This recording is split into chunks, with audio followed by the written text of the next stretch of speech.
Hello, friends. Listen to my painful story, and if you get some lessons from my story, then subscribe to my channel and like the video. I still remember the night everything inside me quietly broke. Not loudly, not dramatically, just silently. It was 2:17 a.m.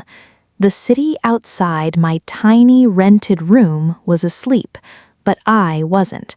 I couldn't afford to sleep much back then, not when I had lectures at 8 in the morning and a shift at the cafe right after, and then cleaning offices until midnight.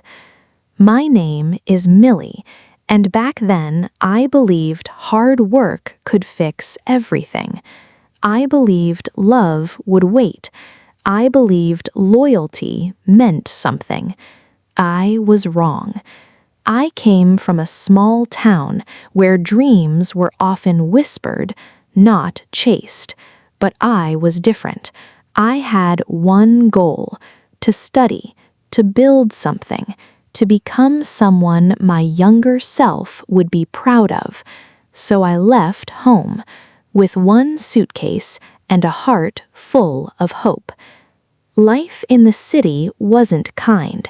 Rent was high, food was expensive, and loneliness was the heaviest thing I carried. That's when Ryan came into my life. He wasn't rich, he wasn't perfect, but he made me feel seen. "You don't have to do everything alone, Millie," he once told me, holding my tired hands after a long shift, and I believed him. I really did. While I worked 2 jobs and studied, Ryan became my comfort, my safe place, the one person who knew how hard I was trying. I trusted him with everything: my dreams, my struggles, even my savings. Because when you're exhausted, emotionally and physically, you don't question the one person who makes you feel less alone. But what I didn't know that day, what I couldn't even imagine, was that the person I trusted the most was slowly becoming the reason I would lose everything. At first, it was small things. Ryan would ask, "Can you help me just this once? I'll pay you back." And I would smile and say, "Of course," because that's what love does, right? It gives. But just this once turned into many times. He needed help with rent, then with his business idea, then with urgent problems, and I kept giving.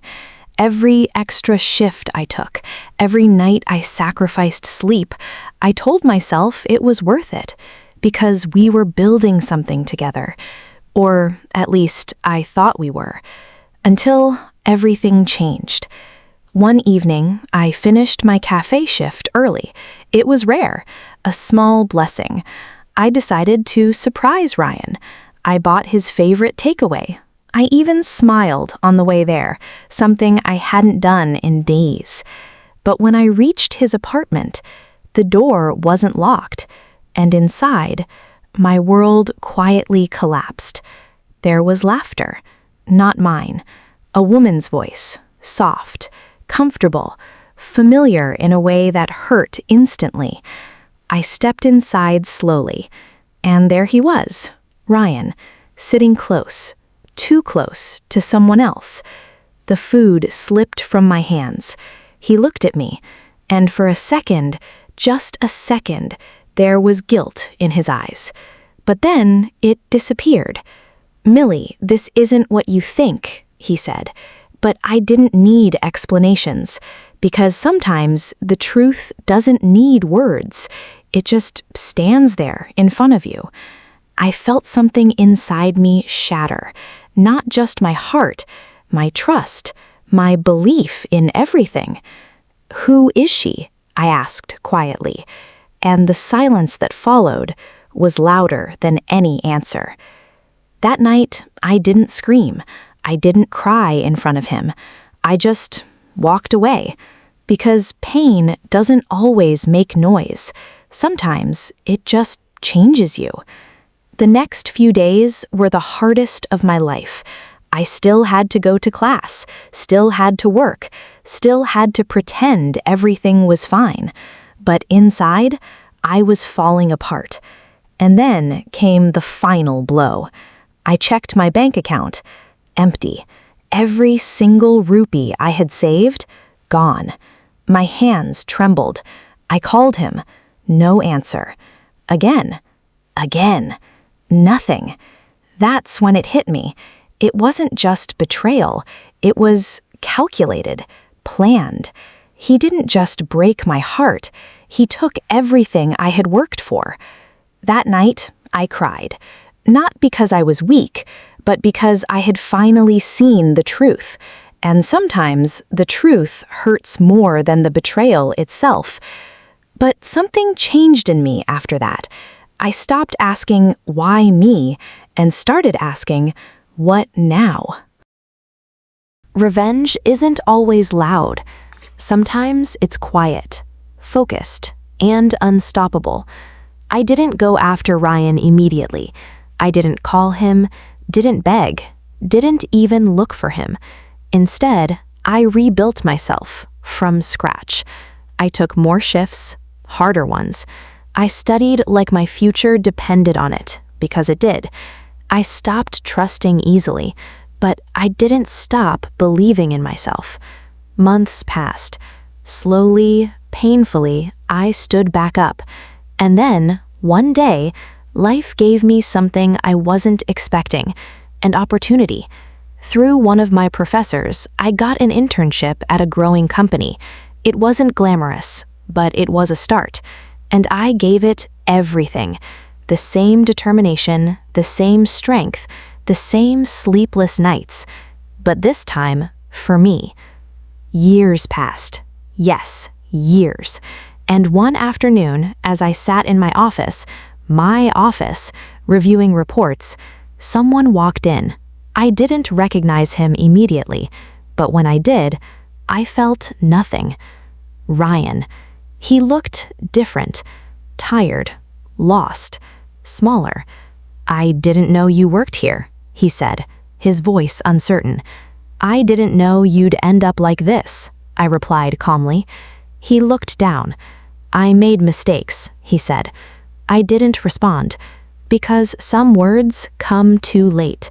I need a job, he added quietly, and for a moment, time paused.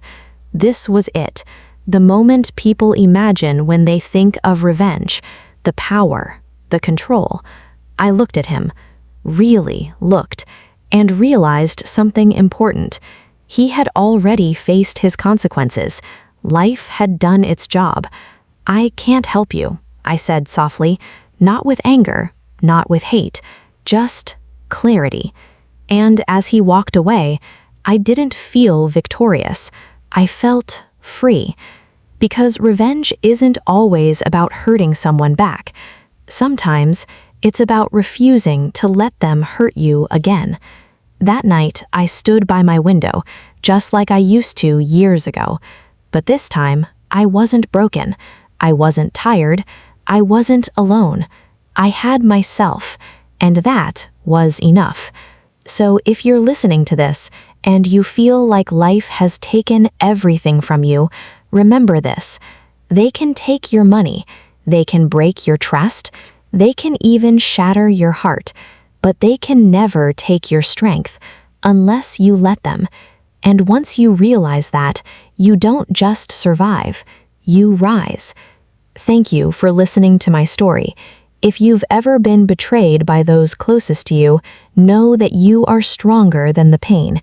Drop a comment below. I read every single one. And remember, keep blooming. If you like my story, like the video, subscribe to the channel, and share it.